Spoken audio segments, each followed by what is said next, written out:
بسم اللہ الرحمن الرحیم۔ اعوذ باللہ من الشیطان الرجیم، بسم اللہ الرحمن الرحیم۔ مشتق کے بحث میں پہلے امر میں ہم نے مشتق کے مفہوم کے بارے میں بحث کیا اور بتایا کہ ہر وہ مفہوم کے جو ذات کے ساتھ ذات سے منتزع ہو، جب وہ ذات مبدأ کے ساتھ اس کا اتصاف اور اتحاد ہوتا ہے تو وہ محل نظام میں شامل ہے، اور اس تعریف کی بنیاد پہ اس میں زمان بھی جو ہے وہ محل نظام میں شامل ہو جاتا ہے۔ اب یہاں پہ بعض لوگوں نے اشکال کیا ہے کہ بھئی محل نزاع جو ہے وہ اس میں زمان میں جاری نہیں ہو سکتا۔ اب ان کی کیا دلیل ہے اس کو بھی ہم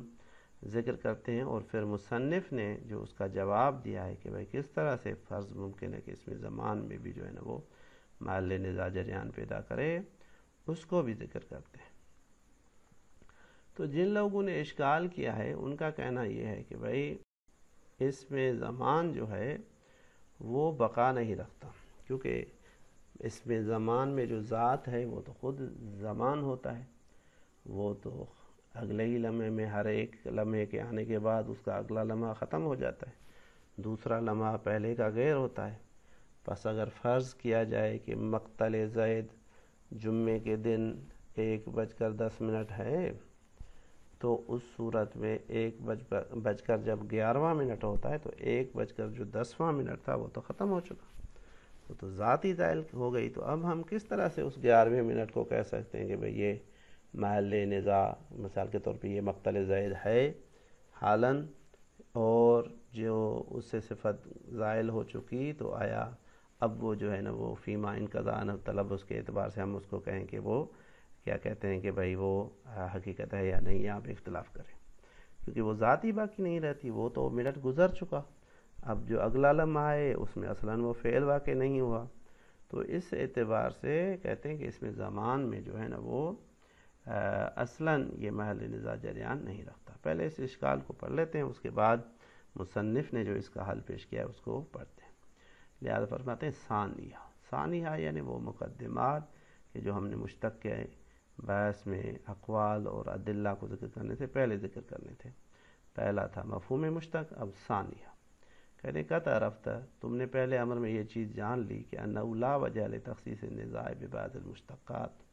کہ کوئی وجہ نہیں ہے کہ مخصوص کیا جائے نزاع کو اور بحث کو فقط ان بعض مشتقات کے ساتھ الجاریت علی الذات جو ذات کے اوپر جاری ہوتے ہیں، اور دیگر کو چھوڑ دیا جائے۔ ہم نے کہا تھا کہ تمثیل جو ہے وہ دلیل نہیں ہے، الا انہ ربما یشکل بعدم امکان جریانہ فی اسم الزمان، لیکن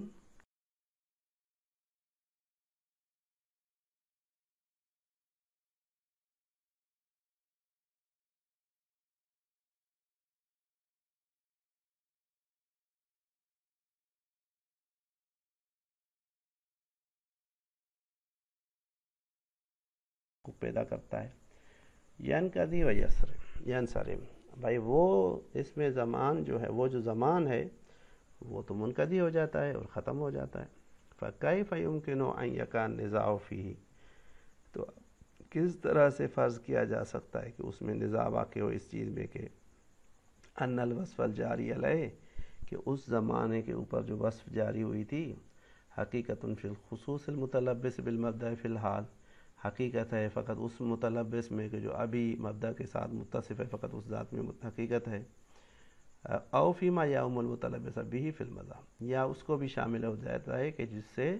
جس میں وہ ماضی میں جس کے ساتھ متلبس تھا اور ابھی متلبس نہیں ہے۔ تو کہتے ہیں یہ کس طرح سے ممکن ہے، کیونکہ وہ ذات تو ختم ہو گئی۔ اب مصنف علیہ رحمہ جو اس کا جواب دیتے ہیں، کہتے ہیں کہ بھائی آپ پہلے اس بات کو کیا کہتے ہیں کہ تسلیم کریں یا اس چیز کی وضاحت کریں کہ یہ جو اس میں زمان کا مفہوم ہے یہ کلی ہے یا جزئی ہے۔ اگر آپ کہتے ہیں کہ یہ مفہوم کلی ہے، جیسا کہ حقیقت بھی یہی ہے، تو ولو ان کے اس کا فقط ایک ہی فرد تھا اور وہ ضائع ہو گیا، ٹھیک ہے، وہ منقضی ہو گیا، انحصار اگرچہ مفہوم کا ایک فرد میں تھا، لیکن یہ سبب تو نہیں بنتا کہ مفہوم جو ہے وہ اپنی عمومیت کھو دے۔ اب جب وہ مفہوم عام ہے تو واضح کو تو حق حاصل ہے کہ اس کے لیے کوئی لفظ وضع کر سکتا ہے، ولو ان کے اس کے افراد جو ہیں نہ ہوں۔ پس معدوم ہو جانا ایک فرد کا جس میں ظاہراً اس مفہوم عام کا انحصار تھا، یہ دلیل نہیں ہوتا کہ واضح جو ہے اس لفظ کے لیے کیا کہتے ہیں وضع نہ کرے، اس معنی کے لیے لفظ وضع نہ کرے یا اس مفہوم کے لیے لفظ وضع نہ کرے۔ جس طرح سے کہ لفظ اللہ ہے کہ بھائی اس کے درمیان بھی علماء کا اختلاف ہے، یا واجب الوجود ہے کہ بھائی واجب الوجود کا مفہوم بھی عمومی ہے، لیکن ان کا خارج میں فقط ایک فرد ہے، تو یہ سبب تو نہیں بنتا کہ وضع جو ہے وہ فقط اسی جزئی کے لیے ہو جائے اور اس کا کلی مفہوم یا اس کی عمومیت جو ہے وہ جو ہے نا چلی جائے۔ تو جس طرح سے وہاں پہ ایک فرد کے ہونے سے عمومیت اور کلیت ختم نہیں ہوتی لفظ جلالہ میں اور لفظ واجب الوجود میں، اسی طرح سے یہاں پہ بھی اس میں زمان میں عمومیت ختم نہیں ہوتی۔ اور حتیٰ کہ ہم اس سے زیادہ بھی کہہ سکتے ہیں کہ بھائی بعض اوقات ایسا ہوتا ہے کہ اس کا ایک فرد بھی نہیں ہوتا، یعنی کبھی یہ بھی قابل تصور ہوتا ہے کہ کوئی ایک فرد بھی اس کا نہیں ہوتا خارج میں، جیسے شریک باری تعالیٰ، جیسے اجتماعی عقیدے، لیکن پھر بھی یہ اس چیز کو کیا کہتے ہیں، اس چیز کا سبب نہیں بنتا کہ ہم کہیں کہ وہ اس کی عمومیت چلی جاتی ہے، یا واضح جو ہے نا اس کے لیے کوئی معنی کوئی لفظ نہ کرے، اس عمومی معنی کے لیے واضح الفاظ کو وضع کر سکتا ہے، اور اس اعتبار سے اس میں زمان جو ہے وہ محل نزاع میں شامل ہو سکتا ہے۔ لہذا کہتے ہیں وہ یمکن حل الاشکال، اور اشکال کا حل جو ہے وہ ممکن ہے اس طرح سے کہ بأن انحصار مفہوم عام بفرد، کہ ایک عام مفہوم کا منحصر ہونا کسی ایک فرد میں، کما فی المقام، جیسے ہمارے یہاں مثال کے طور پہ جمعے کے دن 1:10 جو ہے وہ مقتل تھا زید کا، اور اس فرد میں جو ہے اس میں زمان منحصر تھا۔ لا یجب ان یکون وضع اللفظ باعضاء الفرد دون اللہ، یہ سبب نہیں بنتا کہ وضع جو ہے وہ لفظ کی وہ فقط اسی فرد واحد کے لیے ہو اور عام کے لیے نہ ہو۔ فإلا، یہ اس چیز کی دلیل ہے کہ یہ سبب نہیں بنتا۔ فإلا لما وقع الخلاف فيما وضع له لفظ جلالہ، اگر ایسا نہیں ہوتا، جو یہ اختلاف کبھی پیدا نہیں ہوتا کہ لفظ اللہ جو ہے وہ کس کے لیے وضع کیا گیا ہے، خدا کے لیے فقط وضع ہے یا دیگر چیزوں کے لیے بھی وضع۔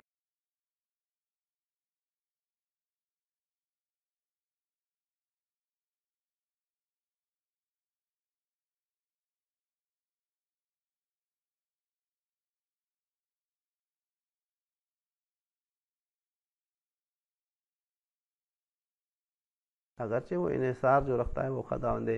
قدوس کی ذات میں رکھتا ہے، لیکن یہ سبب نہیں بنتا کہ یہ انحصار سبب نہیں بنتا کہ وضع جو ہے وہ فقط جزئی ہو جائے، ایک فرد کے لیے منحصر ہو جائے۔ لہذا یہ کلی طور پہ کہ اگرچہ ایک فرد میں ظاہراً جو ہے نا وہ اس میں زمان مختص ہے، لیکن محل نزاع جو ہے وہ معنی عمومی کے لحاظ سے قابل تصور ہے، اور وضع بھی جو ہوتی ہے وہ اسی معنی عمومی کے لیے لفظ کی ہوتی ہے۔ امر سوم جو ہے وہ یہ ہے کہ افعال اور مصادر جو ہیں یہ محل نزاع سے خارج ہیں، تو اب ان کی وجوہات کیا ہیں، اس کی طرف مصنف نے امر سوم کی طرف اشارہ کیا ہے۔ کہتے ہیں ثالثھا انہا من الواضح خروج الافعال والمصادر المزید فیہا عن حریم النزاع، کہ میں مشتقات میں سے افعال بھی مشتق ہیں، مشتق ادبی میں شامل ہیں، لیکن اس کے باوجود مشتق اصولی نہیں ہیں اور محل نزاع سے خارج ہیں، اور اس طرف سے مصادر مزید فی، جیسے باب افعال، باب تفعیل، اور ان جو مصادر مزید فی ہیں وہ بھی جو ہیں وہ محل نزاع سے خارج ہیں، ولو ان کے وہ بھی مشتق ہیں ان حریم النزاع۔ اب یہاں پہ مصادر ثلاثی کی طرف اشارہ نہیں کرتا، کیونکہ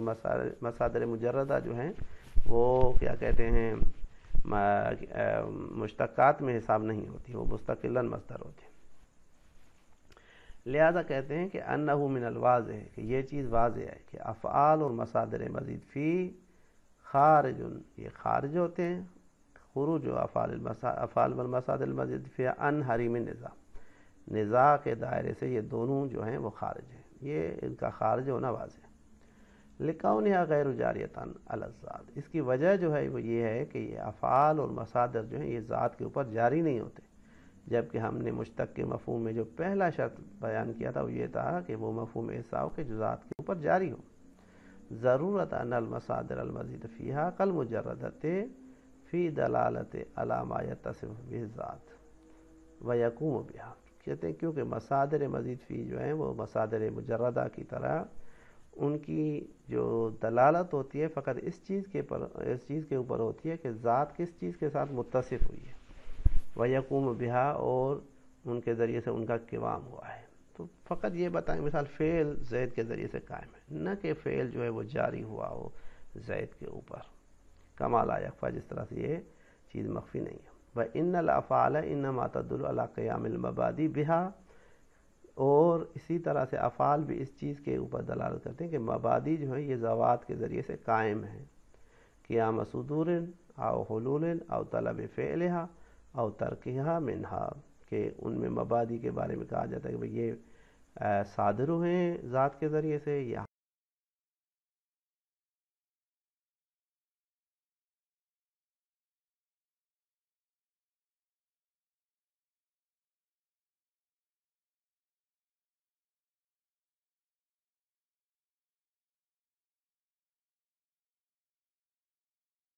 یا دیگر میں فعل کے صدور کا تقاضا کیا جاتا ہے. تو افعال فقط جو ہیں وہ ان چیزوں کے اوپر اشارہ اور دلیل ہوتی ہیں، اور اس بنیاد پہ جو ہے وہ یہ محل نزاع سے جو ہے نا وہ خارج ہے. اضاحت و شبہات، اب مصنف یہاں سے ایک مختصر سی بحث کو طولانی کرتے ہیں اور دو ضمنی بحثیں کرتے ہیں. پہلی جو بحث ہے وہ اس بات پہ ہے کہ بھائی جو یہ کہا گیا ہے کہ فعل زمان کے اوپر دلالت کرتا ہے، یہ بات صحیح نہیں ہے. یہ پہلی بحث ہے مصنف کی. اور دوسرا جو آگے چل کے وہی حرف کی بحث کو تکرار کریں گے کہ بھئی حرف جو ہے نا وہ بھی محل نزاع سے اس کی معنی اور اس کے اسم کی معنی جو ہے دونوں کے درمیان میں کوئی فرق نہیں پڑتا. تو ہم فقط مختصراً پہلے شبہے کو بیان کرتے ہیں، اور اگر پہنچ سکے تو اس کے جواب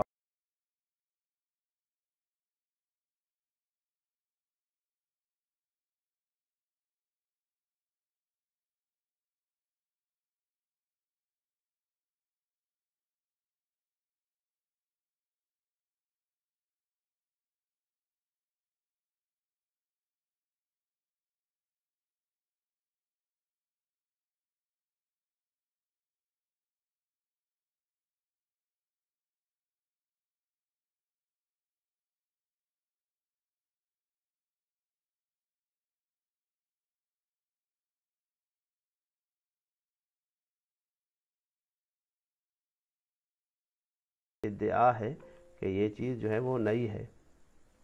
تو اس اعتبار سے جو ہے نا وہ یہ ایک جدید بحث ہے. تو مصنف کہتے ہیں کہ اضاحت و شبہات قد اشتہر فی السنۃ النحات، یہ چیز نحویوں کے زبانوں پہ معروف ہو چکی ہے کہ دلالت الفعل علی الزمان، کہ فعل جو ہے یہ زمان کے اوپر دلالت کرتا ہے. حتیٰ اخذ الاقتران بہا فی التعریف، یہاں تک کہ انہوں نے بے الفاظ دیگر اس فعل کی زمان کے اوپر جو دلالت ہے یا اس فعل کی معنی کا مقترن ہونا جو ہے زمان کے ساتھ، اس کو اخذ کیا ہے فی تعریف ہی، فعل کی معنی میں. وہو اشتباہ، کہتے ہیں یہ جو چیز مشہور ہوئی ہے یہ اشتباہ ہے. اب یہ اشتباہ ہے اور غلط ہے، اس غلط کو ثابت کرنے کے لیے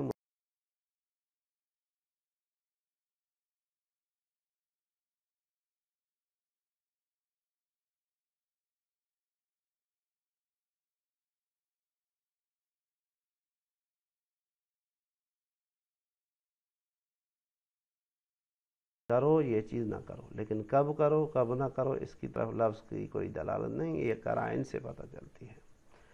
اسی طرح سے فعل ماضی اور مضارع بھی جو ہے وہ بھی فقط وقوع فعل سے خبر دیتے ہیں. جس طرح سے جملے اسمیہ کرتا ہے کہ بھئی یہ کام ہو چکا ہے، ہو رہا ہے یا ہو چکا ہے یا ہوگا، فقط یہ خبر دیتا ہے کہ یہ اس طرح سے کام ہے. ٹھیک ہے، اب یہ کب ہوا ہے، کب ہوگا یا کب ہو رہا ہے، اس کی طرف جیسے وہ جملہ اسمیہ اشارہ نہیں کرتا ہے، اسی طرح سے فعل مضارع اور ماضی بھی اس کی طرف جو ہے نا اشارہ نہیں کرتے. لہذا پہلے دلیل کو مصنف ذکر کرتے ہیں کہ ضرورت عدم دلالت الامر والنہی علیہ، کہ امر اور نہی جو ہے یہ اس چیز کے یعنی زمان کے اوپر دلالت نہیں کرتے، بل علی انشاء طلب الفعل او الترک، اگر زمان کے اوپر دلالت نہیں کرتے تو کس چیز کے اوپر دلالت کرتے ہیں؟ کہتے ہیں یہ فقط دلالت کرتے ہیں انشاء طلب فعل کے اوپر کہ بھئی ایک چیز کی طلب جو ہے نا وہ کی گئی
صلی اللہ علیہ وآلہ وسلم.